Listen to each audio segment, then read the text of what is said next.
Welcome to ప్రజా television news బులెటిన్ల ముందుగా headlines.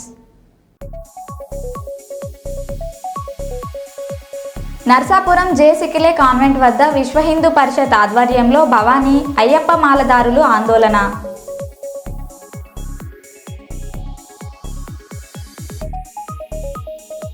విజయవాడలో హైడ్రా తరహా కూల్చివేతలు.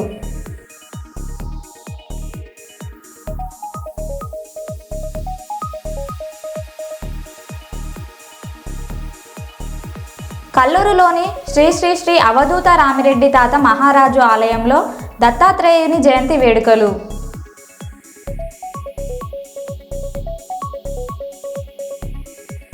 నర్సంపేట పట్టణంలో హిందూ దేవుళ్లపై అనుచిత వ్యాఖ్యలు చేసిన ముఖ్యమంత్రి డౌన్ అంటూ బీజేపీ నాయకుల నిరసన.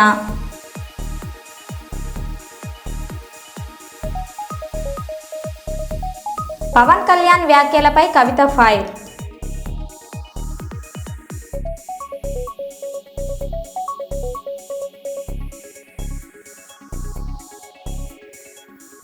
ఇక వివరాల్లోకి వెళ్తే, అన్ని మతాలకు సమాన ప్రాధాన్యతనిస్తూ రామగుండం నియోజకవర్గాన్ని అభివృద్ధి దిశగా నడిపించే దిశగా ముందుకు సాగుతున్నామని రామగుండం ఎమ్మెల్యే మక్కాన్ సింగ్ రాజ్ ఠాకూర్ తెలిపారు. రామగుండం మున్సిపల్ కార్యాలయంలో సమీపంలోని టీ జంక్షన్ వద్ద 27 అడుగుల గణపతి విగ్రహ ప్రతిష్టాపన కోసం గురువారం రామగుండం ఎమ్మెల్యే రాజ్ ఠాకూర్ పూజా కార్యక్రమాలు నిర్వహించారు.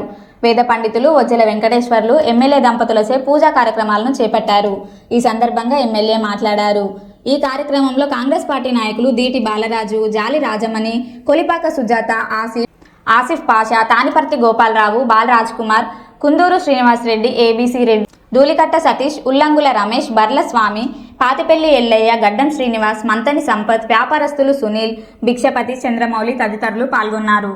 सर्वमंगलमांगल्ये शिवे सर्वार्थसाधके शरण्ये त्र्यंबके गौरी नारायणी नमोस्तुते उमा महेश्वराभ्यां नमः उमा महेश्वराभ्यां नमः आचम्यः प्राणानाचम्यः स्वाहा नारायणाय नमः माधवाय नमः गोविन्दाय नमः विष्णवे नमः मोक्षदाय नमः विक्रमाय नमः वामनाय नमः श्रीधराय नमः ऋषिकेशाय नमः पद्मनाभाय नमः दामोदराय नमः कृष्णाय नमः वासुदेवाय नमः प्रद्युम्नाय नमः रुद्राय नमः अच्युताय नमः जनार्दनाय नमः उपेन्द्राय नमः हरे नमः श्रीकृष्णाय नमः कृष्णे नमः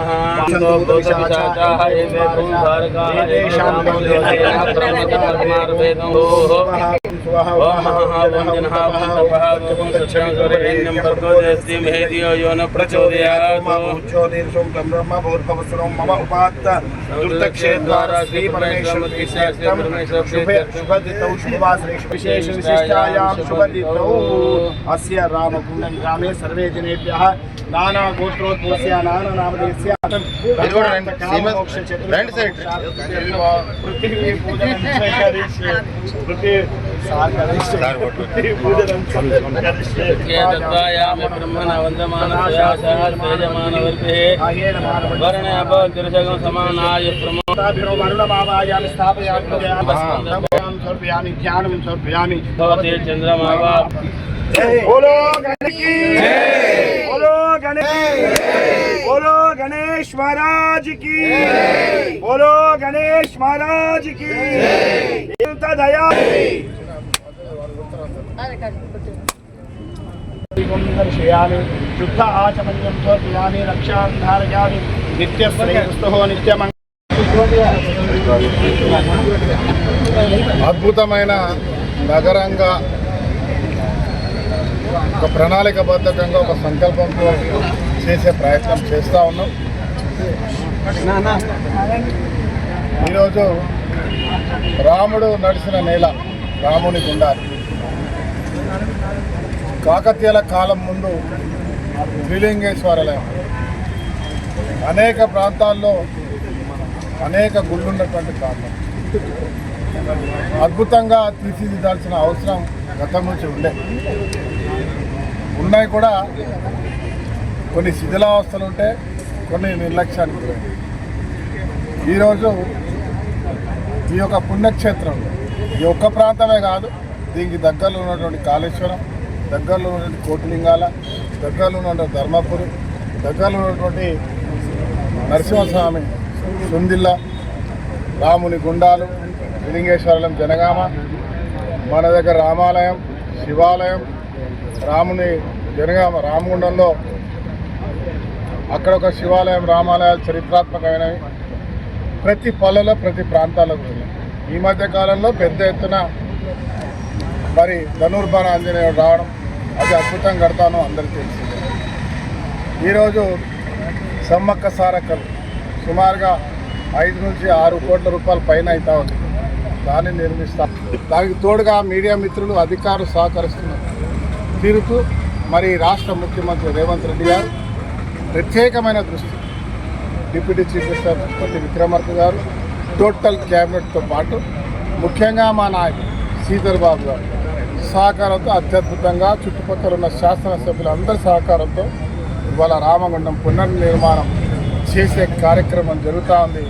మీ అందరి ఆశీర్వాదం కావాలని మనస్ఫూర్తి కోరుతూ అందరికీ ఈ ప్రభుత్వం చేస్తున్న అద్భుతమైన కార్యక్రమాల్లో సహకరిస్తూ ఆశీర్వాదంతో పాటు మీ ప్రేమ అభిమానాలు ఇదే మాదిరి ఉండాలని చేతులు జోడించి కోరుతా ఉన్నాను. నమస్కారం. కర్నూలులో బీసీలు రిజర్వేషన్లు అను అంశంపై జరిగిన రౌండ్ టేబుల్ సమావేశంలో ప్రసంగిస్తున్న బీసీ రిజర్వేషన్ల పోరాట సమితి జాతీయ కార్యదర్శి మీ బత్తుల లక్ష్మీకాంతయ్య. ఈ బీసీ రిజర్వేషన్ల కార్యక్రమానికి ఇచ్చేసినటువంటి బీసీ నాయకులందరికీ, ముఖ్యంగా ఈ మా research scholar BC student federation of India రాష్ట్ర అధ్యక్షులైనటువంటి మా ఆనంద్ గారికి, అదేవిధంగా బీసీ ఫెడరేషన్ అధ్యక్షులైనటువంటి దేవపూజ ధనుంజయ ఆచార్య గారికి, బీసీ నాయకులైనటువంటి సింధు నాగేశ్వరరావు యాదవ్ గారికి, అమ్మ చంద్రికమ్మ గారికి, అదేవిధంగా నాగేశ్వరి నాయుడు గారికి, ప్రియాంక యాదవ్ గారికి, భరత్ భూషణ్ గారికి, లక్ష్మణ గారికి, అదేవిధంగా సోమన్న, చెల్ల వెంకటేశ్వర్లు, రవి, మా రజక శ్రీనివాసులు బీసీ నాయకుడు, శ్రీరాములు యాదవ్ గారికి, అయ్యన్న యాదవ్ గారికి, రాధాకృష్ణ గారికి, అందరికీ పేరు పేరున బీసీ నాయకులందరికీ నమస్కారాలు. నా పేరు బత్తుల లక్ష్మీకాంతయ్య, బీసీ రిజర్వేషన్ల పోరాట సమితి జాతీయ కార్యదర్శి నేను. ఈరోజు ఈ కార్యక్రమాన్ని ఏర్పాటు చేయాలని చెప్పి ఆనంద్ నాతో డిస్కస్ చేసిన వెంటనే ఆనంద్ ఒకటి స్థానిక సంస్థల్లో రిజర్వేషన్లు అనే అంశం మీద ఒక చిన్న సెమినార్ లెక్కడిది పెడదాం ఆనంద్ రౌండ్ టేబుల్ సమావేశం అని చెప్పి పెట్టడం జరిగింది. నాకు వెంటనే నేను ఏ కార్యక్రమం చేయాలన్నా వెంటనే ధనుంజయ ఆచారి, అయ్యన్న యాదవ్ ఉంటారు కాబట్టి మేము నలుగురం కూర్చొని నిన్నంతా వర్కౌట్ చేసి ఈ కార్యక్రమాన్ని మేము ఫ్రేమ్ చేసి చేయడం జరిగింది అని చెప్పి తెలియజేస్తూ, ఈ బీసీ రిజర్వేషన్లు అనేటువంటి అంశం గురించి వస్తే స్థానిక సంస్థలు అంటే లోకల్ బాడీస్ అంటే మేయర్ కావచ్చు, కార్పొరేటర్లు కావచ్చు, సర్పంచులు కావచ్చు, జెడ్పీటీసీలు కావచ్చు, ఎంపీటీసీలు కావచ్చు. వీటిల్లో మన బీసీలకు మేము ఎంతున్నామో అంత వాటా కావాలా. ఇటీవల తెలంగాణ రాష్ట్రంలో బీసీలకు రిజర్వేషన్లు స్థానిక సంస్థల్లో ఇస్తామని చెప్పి అక్కడ ఉన్నటువంటి సర్కారు అదిగో బొమ్మ ఇదిగో బొమ్మ అని చెప్పి ఢిల్లీ వరకు ఉద్యమాన్ని తీసుకొని వచ్చి చివరకు దాన్ని కుదేలుగా బంద్ చేస్తే వాళ్ళకి 24% రిజర్వేషన్ వచ్చింది. ఈరోజు వాళ్ళు ఎవరికి చెప్పుకోవాలో అర్థం కాక ఆల్రెడీ సర్పంచ్ నామినేషన్లు కూడా అయిపోతున్నాయి, ఇంకా ఎన్నికలు కూడా అయిపోతాయి, సర్పంచ్ కూడా అవుతాయి. అక్కడ బీసీలకు నిట్టనిల్లున మోసం జరిగిపోయింది. ఇంకా ఏం చేయనిక లేదు. ఆల్రెడీ నోటిఫికేషన్ వచ్చింది, ఎన్నికలు కూడా జరుగుతున్నాయి. మనం కూడా ఇక్కడ ఏపీ రాష్ట్రంలో కూడా ఈ స్థానిక సంస్థల్లో మేమెంతో అంత వాటా 50% రిజర్వేషన్ ఉండాలా అనే డిమాండ్ మనం కోరుతున్నాం. ఎందుకంటే ఇక్కడ మనం ఎంతమంది ఉన్నాం, ఉదాహరణకు 15 మంది ఉందాం అనుకున్నాం. 15 మందికి 15 ప్లేట్ల భోజనం ఉండాలా. 15 మందికి 15 ప్లేట్ల భోజనం ఉంటే అందరం తినగలుగుతాం. 8 ప్లేట్ల భోజనం, 6 ప్లేట్ల భోజనం ఉందంటే అందరం మనం దాన్ని మనం చేసుకోవాల్సి వస్తుంది. ఎవరు ఎంతున్నారో అంత వాటా ఉండాలా, మేమెంతో అంత వాటా అనే ఉద్దేశంతోనే ఈ రిజర్వేషన్లు పరిరక్షణ కోసం ఈ ఉద్యమాన్ని మనం స్టార్ట్ చేయాల్సినటువంటి అవసరం ఉంది. అడగంది అమ్మనేనా అన్నం పెట్టదు. ఈరోజు తెలంగాణ రాష్ట్రంలో ఉద్యమం ఎక్కడి వరకు పోయింది అంటే ఢిల్లీ స్థాయి వరకు ఈరోజు ఉద్యమం అయింది. ప్రభుత్వాలే కదులుతున్నాయి. రేపు 7, 8, 9, 10, 11 కూడా పార్లమెంటు సమావేశాల్లో కూడా చలో ఢిల్లీ వరకు బీసీ ఉద్యమం తెలంగాణ రాష్ట్రంలో పోయింది. ఆంధ్రప్రదేశ్ రాష్ట్రంలో కొంత మనం మాట్లాడాల్సి వస్తే ఈ ఆంధ్రప్రదేశ్ రాష్ట్రంలో కొంచెం ఉద్యమ స్ఫూర్తి కొంచెం తక్కువ ఉంది, ఇక్కడ పోరాట స్ఫూర్తి తక్కువ ఉంది. ఏది ఏమైనా మేమందరం కొంచెం ఉద్యమకారులం కాబట్టి అంతో ఇంతో గలం ఇబ్బంది అడగంది అమ్మనేనా అన్నం పెట్టదని చెప్పి 50% రిజర్వేషన్ కావాలని చెప్పి నిన్న మొన్ననే తెలంగాణలో ఒక యాదవ బిడ్డని సర్పంచ్గా పోటీ చేస్తే అక్కడ ఉన్నటువంటి వాళ్ళ భర్తని కిడ్నాప్ చేసి ఉచ్చదాగించారు. ఎంత ఘోరం! ఏ సమాజంలో ఉన్నాం? ఉచ్చదాగించారంట, వచ్చేదంట బీర్ల కొద్ది ఉచ్చవచ్చేదంట. అట్లా తాగిచ్చి వాడిని హింస పెట్టారు. ఈరోజు సోషల్ మీడియా అంతా ఉంది, సోషల్ మీడియా అంతా అదే వస్తుంది. ఏంది అది, ఎక్కడున్నాం? కాబట్టి కర్నూలు జిల్లాలో కూడా మనమందరం ఐకమత్యం కాకపోతే మనకు కూడా భవిష్యత్తులో ఇక్కడ కొట్టిన అడిగేటోడు ఉన్నాడు, తిట్టిన అడిగేటోడు ఉన్నాడు, కాల రాసిన అడిగేటోడు ఉన్నాడు. కాబట్టి మనం సంఘాల ద్వారా 4 గదుల మధ్యనో బహిరంగంగానో రోడ్ల మీదనో ఏదో ఒక ఉపన్యాసం ఇచ్చి ఏదో ఒక సభలు పెట్టి మన హక్కుల గురించి మాట్లాడితేనే తప్ప మన హక్కులు నెరవేరవని చెప్పి తెలియజేస్తూ మన ఆనంద్ ఏం చెప్పాడంటే రేపు సోమవారం నాడు మనం కలెక్టర్కు మన డిమాండ్ల మీద ఒక వినతి పత్రం ఇస్తే ముఖ్యమంత్రి దృష్టికి పోతుందని చెప్పి తెలియజేస్తూ వీలైనంత మంది మీరు కూడా మీ మిత్రులకు తెలియజేసి రేపు 8వ తారీఖు నాడు ఉదయం 9:30 గంటల 10 గంటల కలెక్టరేట్ కాడికి వస్తే కలెక్టరేట్ లో ప్రజా దర్బారులో గ్రీవెన్స్ లో మనం కూడా కలెక్టర్ ఒక బీసీ డిమాండ్ల మీద రిప్రజెంటేషన్ ఇద్దాం. మన డిమాండ్ల మీద అయితే మనం వదిలేదైతే లేదు, ప్రభుత్వానికి తెలియజేసి మన ఎవరికి యాంటీ కాదు, ఎవరికి ఫార్ కాదు, ఎవరికి వ్యతిరేకం కూడా కాదు, మనకు కావాల్సినటువంటి హక్కులు ఏవైతే ఉన్నో వాటి సాధించుకోవడం కోసం మాత్రమే మనం ఉద్యమించి సాధించుకోవాలని చెప్పి తెలియజేస్తూ ఈ కార్యక్రమాన్ని ఇంత కాకుండా మళ్ళీ నెక్స్ట్ రౌండ్లో మీరు పెట్టినప్పుడు కొంచెం కార్పొరేట్ లెవెల్లో మనం కూడా గ్రాండ్గా అప్డేట్ అవుదాం అన్న చెప్పిన. గోదావరి ఖని ఎమ్మెల్యే క్యాంపు కార్యాలయంలో శుక్రవారం నిర్వహించే అయ్యప్ప పడిపూజ కార్యక్రమంలో ప్రజలంతా పాల్గొని ఆ స్వామివారి కృపకు పాత్రులు కావాలని రామగుండం ఎమ్మెల్యే సతీమణి మనాలి ఠాకూర్ కోరారు. ఈ మేరకు గురువారం మనాలి ఠాకూర్ మీడియాతో మాట్లాడుతూ రామగుండం ఎమ్మెల్యే మక్కాన్ సింగ్ రాజ్ ఠాకూర్ ప్రజలకు మంచి జరగాలని లోక కళ్యాణార్థం ఎమ్మెల్యే క్యాంపు కార్యాలయంలో ఈ నెల 5న సాయంత్రం 6 గంటలకు అయ్యప్ప పడిపూజ మహోత్సవాన్ని నిర్వహించడం జరుగుతుందని వెల్లడించారు. ఈ పడిపూజ మహోత్సవంలో అయ్యప్ప మాలధారణ స్వాములు, భక్తులు, ప్రజలు పాల్గొనాలని కోరారు. రాజ్ ఠాకూర్ గారు 2 years సక్సెస్ఫుల్గా కంప్లీట్ చేసి మీ అందరి ఆశీస్సులతోని ఆయనని మీరు 2 years మీరే అందగా శక్తిగా ప్రతి ఒక్క అక్క చెల్లెలు రామగుండం యావత్ కుటుంబం మా మంచిలో చెడులో ప్రతి దాంట్లో మాకు రాజ్ ఠాకూర్ గారికి నిలబడి మీ అందరు కూడా ఎంబడి ఉన్నందుకు ముందుగా చేతులు జోడించి ధన్యవాదాలు తెలుపుకుంటూ ఇదే సందర్భంగా రేపు రాజ్ ఠాకూర్ గారు అయ్యప్ప పడి పూజని మనం చేస్తే ఊరికి అభివృద్ధికి అన్నిటికీ బాగుంటుంది, మన అక్క చెల్లెలందరూ కూడా హ్యాపీగా వచ్చి పాల్గొనాలి అని ఒక ఉద్దేశంతో. పవన్ కళ్యాణ్ పై కవిత ఫైర్. పవన్ కళ్యాణ్ ఆనాటి నుంచి ఈనాటికి తెలంగాణకు వ్యతిరేకంగా ఉన్నారు. తెలంగాణ నాయకుల దిష్టి కళ్ళతో కోనసీమ పాడైందని పవన్ అంటున్నారు. తెలంగాణ ప్రజలు ఏనాడు దిష్టి పెట్టలేదు. పవన్ కళ్యాణ్ జాగ్రత్తగా ఆలోచించి మాట్లాడాలి అని కవిత అన్నారు. పక్క మన బిడ్డలు రాష్ట్రం కోసం మన ప్రాణత్యాగం మనం చేసుకుంటే సినిమా యాక్టర్ అయిన పవన్ కళ్యాణ్ ఆనాటి నుంచి ఈనాటి వరకు మనకు వ్యతిరేకమే. ఇవాళ కూడా ఆయన మాట్లాడుతున్నాడు తెలంగాణ నాయకుల దిష్టి కళ్ళతోని కోనసీమ పాడైందంటున్నాడు. మనం ఎన్నడూ దిష్టి పెట్టలే. కోనసీమ బాగుంది, కోనసీమ ఎట్లుందో అట్లా తెలంగాణ కావాలనుకున్నాం తప్పితే ఏనాడు కూడా తెలంగాణ బిడ్డలకు మనస్సు చిన్నగా ఉండదు, పెద్దగా ఉంటుంది, పెద్దగా ఆలోచిస్తాం. మేము ఇప్పుడు కూడా చెప్తా ఉన్నాం, పవన్ కళ్యాణ్ గారు మా రాష్ట్రం ఏర్పడి 12 సంవత్సరాలైంది. ఈ 12 సంవత్సరాల్లో మేము ఎప్పుడు కూడా ఒకటే మాట అన్నాం, జై తెలంగాణ జై ఆంధ్ర అన్నాం. తెలంగాణ ఎంత బాగుందో ఆంధ్ర కూడా బాగుండాలన్నాం. నేను ప్రత్యేకంగా లోక్సభలో నిలబడి ఆంధ్రకు ప్రత్యేక హోదా కూడా ఇవ్వాలని అడిగిన. మేము తెలంగాణ వాళ్ళం ఎప్పుడు కూడా పక్కోంది గుంజుకోవాలని చూడం, పక్కోడు బాగుంటే మా కళ్ళు మండయి, మేం బాగుండాలని కోరుకుంటాం తప్పితే పక్కవాడు చెడిపోవడాలని ఎప్పుడు కోరుకోలేదు. మా ఉద్యమంలో ఒకవేళ మేము అట్లా కోరుకున్నట్టయితే ఉద్యమ స్వరూపం వేరేలాగుండే. మా బిడ్డలు ఆత్మబలిదానాలు చేసుకున్నారు తప్పితే ఒక్క పరాయి రాష్ట్రం వాడి వ్యక్తి మీద కూడా చెయ్యి ఎత్తలేదు మేము ఎప్పుడు కూడా. ఆ విషయాన్ని దయచేసి పవన్ కళ్యాణ్ గారు గుర్తుపెట్టుకోవాలి. ఆనాడంటే మీరు సినిమా యాక్టర్ ఏమన్నా నడిచింది, ఇవాళ మీరు డిప్యూటీ చీఫ్ మినిస్టర్, మీరు ఆంధ్రప్రదేశ్ యొక్క ప్రజలను దేశవ్యాప్తంగా రిప్రజెంట్ చేస్తారు. మీరు మాట్లాడే మాటలు కూడా మీ ప్రజలకు ఆపాదిస్తారు. కాబట్టి జాగ్రత్తగా మీరు ఆలోచన చేసి మాట్లాడాలని నేను పవన్ కళ్యాణ్ గారిని శ్రీ గురు దత్తాత్రేయ జయంతి సందర్భంగా మహా అన్నప్రసాద కార్యక్రమం శ్రీ గురు ప్రచార పరిషత్ ఆధ్వర్యంలో డాక్టర్ ఆచార్య కల్పన, డాక్టర్ విష్ణు ఆచార్య భక్తులు దాతల సహకారంతో నిర్వహించారు. ఈ కార్యక్రమంలో నగరంలోని పేద బలహీన వర్గాలకు 5,000 మంది ప్రజలకు ఉచితంగా అన్నదాన సేవ అందించి గురుదేవుని కృపా కటాక్షాలను ఉండాలి అని అన్నారు. ఈ సందర్భంగా అధిక సంఖ్యలో భక్తులు పాల్గొన్నారు. దత్తాత్రేయ జయంతి హిందూ క్యాలెండర్ ప్రకారం మార్గశిర మాసంలో పౌర్ణమి రోజున 2025వ సంవత్సరంలో ఈ పండుగ గురువారం డిసెంబర్ 4వ తేదీన దత్తాత్రేయుడు విష్ణు అవతారంగా భావించబడి సమాజంలో సమానత్వం, సోదర భావనకు పునాది వేశారు. ఈ దినోత్సవం ఆధ్యాత్మిక వైభవంతో పాటు భక్తులకు ఆనందాన్ని ఇస్తుంది. అదేవిధంగా అన్నప్రసాద కార్యక్రమాలు దత్తాత్రేయ జయంతి ఈ కార్యక్రమంలో ఉచిత అన్నదానం చేయడం ద్వారా ఆధ్యాత్మికతను మెరుగుపరుస్తుంది అన్నారు.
చూడండి సార్ అరే కాలు కట్టుకొని కూర్చోండి రా వచ్చేసి.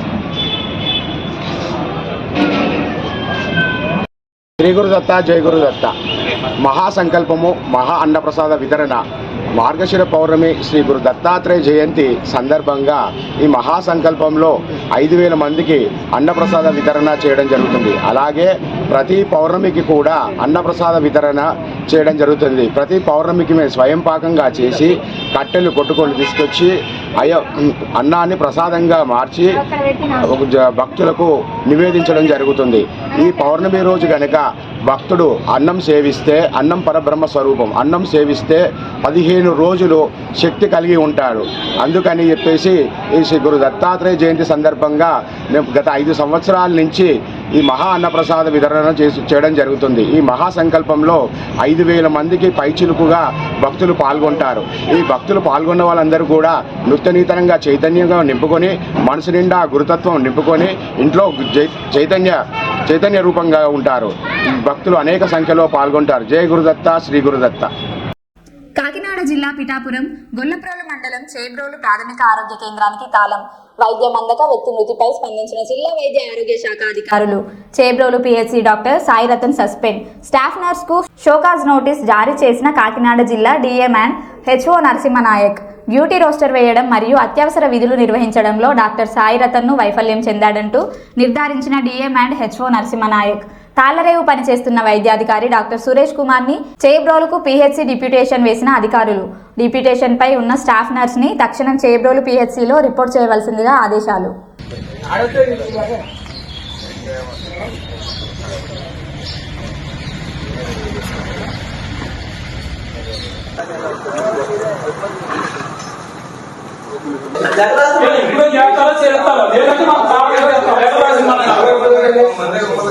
మళ్ళీ వస్తానమ్మా, మళ్ళీ వస్తాను. మనం మీటింగ్ పెట్టుకుని మీరు రావడం ప్రాబ్లమ్స్ ఎక్స్ప్లెయిన్ చేయండి. మీరు ప్రాబ్లమ్స్ ఎక్స్ప్లెయిన్ చేయకుండా రాలేదు కదండి. మీరు రావడం కాదు,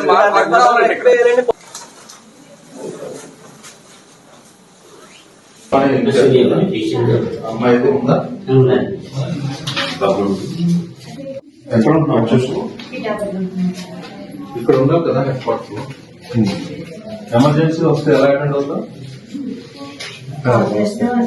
ఎవరు కాల్ చేస్తారు? ఎవరు కాల్ చేస్తారు?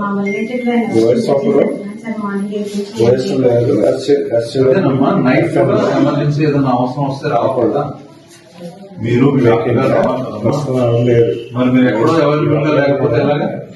మీ హాస్పిటల్ ముందు ఒకరు చెస్ట్ పెయిన్ తో ఇక్కడ మరి బాధపడతా ఉంటే మీరు వచ్చి వైద్యం అందించకపోతే ఏమి ఉపయోగం?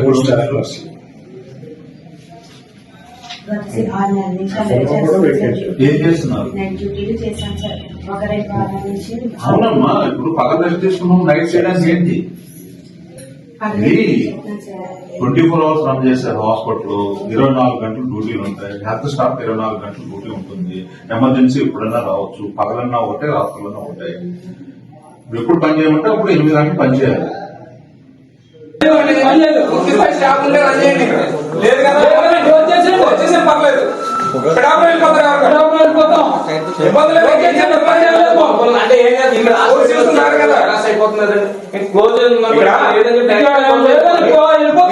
మీరు కావాలని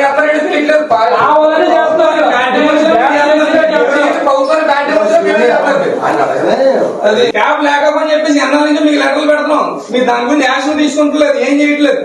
మీరు కేవలం మీ పై అధికారుల నిర్లక్ష్యం వల్ల ఈ రోజు ఇలా జరిగిందండి. ఏ స్టాఫ్ మేమే ఎక్కలేదు, మీరు బ్లేమింగ్ మేమే కూడా ఉందండి. ఏంటంటే సరిపడిన స్టాఫ్ ఇవ్వకుండా ఇక్కడ పిఎస్సీ రన్ చేస్తున్నారు. ఎన్నిసార్లు కంప్లైంట్ పెట్టాం, ఎన్నిసార్లు కంప్లైంట్ పెట్టాం మీకు లెటర్ పెట్టాను, లెటర్ చూపించాడు లెటర్ పెట్టాను. వెళ్తూ ఉన్నారు, అందరూ ఉన్నారు. అయితే ఏంటంటే ఇక్కడ బాధ్యత రాహిత్యం అనేది కనబడుతుంది. హెడ్ క్వార్టర్ లో లేకపోవడము, ఎమర్జెన్సీలో హోటల్లో పనిచేసుకునే అబ్బాయి ఇక్కడ మరి వైద్యం గురించి వచ్చినట్లయితే మరి డాక్టర్ కానీ స్టాఫ్ నర్స్ కానీ అవైలబుల్ లేక వైద్యం చేయక అది ప్రాబ్లం అయింది. సో ఎమర్జెన్సీలో చేయాల్సిన వైద్యం మరి ఇక్కడ ప్రాథమిక విచారణ ప్రకారం సరిగా అందలేదని తెలుస్తూ ఉంది. సో దాని మీద ఖచ్చితంగా చర్యలు తీసుకోవడం అనేది జరుగుతుంది. సాయంత్రం 4 గంటలలోపు ఈ చర్యలు తీసుకోవడం అనేది జరుగుతుంది. అదే అండి, ఎవరైతే ఇక్కడ శాలరీస్ డ్రా చేస్తున్నారో వాళ్ళు మనకి హెడ్ క్వార్టర్లో ఉండి ఎమర్జెన్సీలో వైద్యం చేయాలి వచ్చి, డాక్టర్ గారు కానీ స్టాఫ్ నర్స్ కానీ. మరి వాళ్ళు అవైలబిలిటీ లేకపోవడం వల్లే కదా మనకు ప్రాబ్లం వచ్చింది. సో దాని మీద యాక్షన్స్ తీసుకోవడం, కలెక్టర్ గారితో కూడా మనకు డిస్ట్రిక్ట్ మ్యాజిస్ట్రేట్ కలెక్టర్ గారి ఇన్స్ట్రక్షన్స్ ప్రకారం కూడా కలెక్టర్ గారి దృష్టిలో ఉంది. దాని మీద మనం ఇమీడియట్గా యాక్షన్కి పుటప్ చేస్తున్నాం. స్టాఫ్ నర్స్ అనేది జోనల్ క్యాడర్, ఇప్పుడు స్టేట్ క్యాడర్ నుంచి అక్కడి నుంచి కూడా రిక్రూట్ చేస్తూ ఉన్నారు. రిక్రూట్మెంట్ చేయమని మనం వేకెన్సీ ఉన్నాయి పంపించడం జరిగింది. ఇక్కడైతే 3 స్టాఫ్లు పోస్ట్ చేస్తున్నారు. ఒక చోట అస్సలు లేరని చెప్పేసి ఒక పిహెచ్సికి అక్కడ పంపించడం జరిగింది. 2 స్టాఫ్ నర్సులు ఇక్కడ ఉన్నారు. 2 స్టాఫ్ నర్సులో ఒకళ్ళు లీవ్లో ఉన్నారు, ఒకళ్ళు పగలంతా మన అందరూ స్టాఫ్ ఉంటారు. కాబట్టి ఉన్న స్టాఫ్ని నైట్ డ్యూటీ చేయించుకోవాల్సిన బాధ్యత మెడికల్ ఆఫీసర్ మీద ఉంది. అంతే కదా, మనకి పగలు హెచ్వి ఉంటారు, ఫార్మసిస్ట్ ఉంటారు, ల్యాబ్ టెక్నీషియన్ ఉంటారు, అలానే మెడికల్ ఆఫీసర్ ఉంటారు. కాబట్టి ఏదన్నా స్కేర్ సిటీ వచ్చినప్పుడు లీవ్లో పెట్టినప్పుడు నైట్ ఎమర్జెన్సీ అనేది కవర్ చేయాలి. సో అది అనేది ఫెయిల్ అవ్వడం అనేది కనబడతా ఉంది. కొరత లేదండి, ఇక్కడ 2 మెడికల్ ఆఫీసర్స్ ఉన్నారు, 3 స్టాఫ్ నర్సులు ఉన్నారు. వీళ్ళని ఖచ్చితంగా ఇక్కడ ఏంటంటే పని చేయడంలో వచ్చే బాధ్యత రాహిత్యం అనేది కనబడతా ఉంది. ఎందుకంటే ఇంతమంది స్టాఫ్ ఉండి ఇక్కడ హెడ్ క్వార్టర్లో లేకపోవడము, ఏదైనా ఎమర్జెన్సీ వచ్చినప్పుడు ఇమీడియట్గా అటెండ్ అవ్వకపోవడము అనేది అది ఖచ్చితంగా బాధ్యత రాహిత్యమే. దాని మీద ఖచ్చితంగా యాక్షన్ తీసుకోవడం జరుగుతుంది. ఏమండి, పిహెచ్సిలో ఉన్న స్టాఫ్ భూపాల్పల్లి జిల్లా పోలీస్ కార్యాలయం 63వ హోంగార్డ్ రైజింగ్ డే వేడుకల సందర్భంగా జిల్లా ఎస్పీ శ్రీ సిరిశెట్టి సంకీర్త్ ఐపీఎస్ గారు కార్యక్రమంలో పాల్గొన్నారు. అనంతరం జిల్లా పోలీసు ప్రధాన కార్యాలయంలో వన మహోత్సవంలో భాగంగా మొక్కలు నాటి పర్యావరణ పరిరక్షణకు శ్రీకారం చుట్టారు. తర్వాత హోంగార్డుల వాలీబాల్ క్రీడలను ఎస్పీ గారు ప్రారంభించారు. ఈ సందర్భంగా ఎస్పీ గారు మాట్లాడుతూ హోంగార్డుల కోసం నిర్వహించే ఇలాంటి క్రీడా కార్యక్రమాలు మానసిక ఉల్లాసం, జట్టు స్ఫూర్తి, శారీరక దృఢత్వం మరియు సేవాభావం పెంపొందించడంలో కీలక పాత్ర పోషిస్తాయని పేర్కొన్నారు. అలాగే విధి నిర్వహణలో శ్రద్ధ, క్రమశిక్షణ, సమన్వయం పెంపుకు క్రీడలు ఎంతో దోహదం చేస్తాయని ఎస్పీ గారు అభిప్రాయపడ్డారు.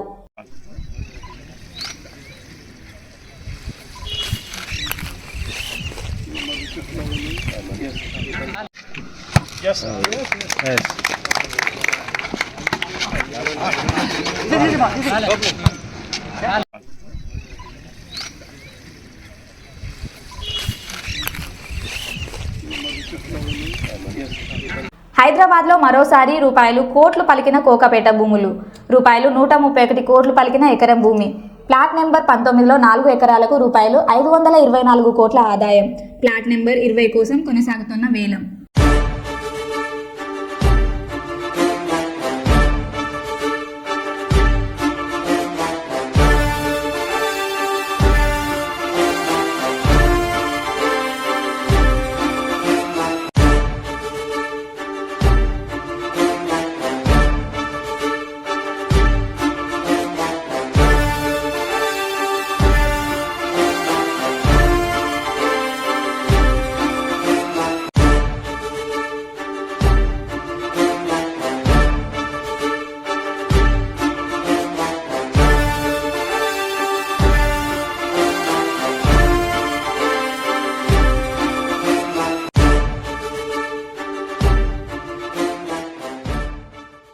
నేను ఆ రోజు హామీ ఇచ్చా, ఈ రోజు కూడా నేను కరెంట్ ఛార్జీలు పెంచనని హామీ ఇస్తున్నా.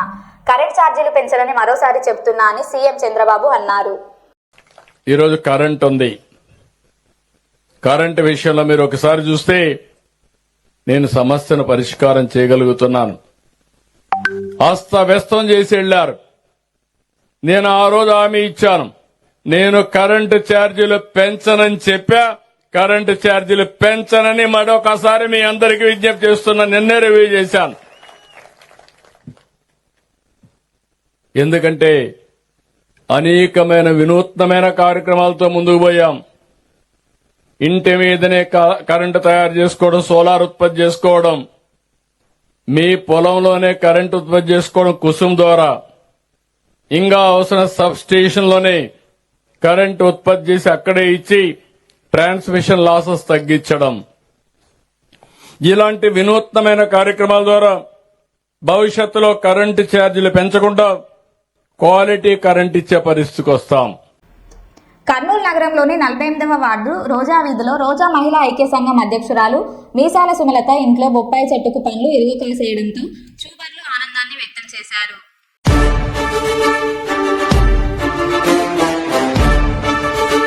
చింటూ చింటూ దానా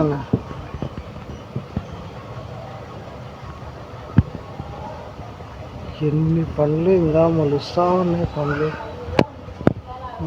ఏంది దేవుడు ఇట్లా?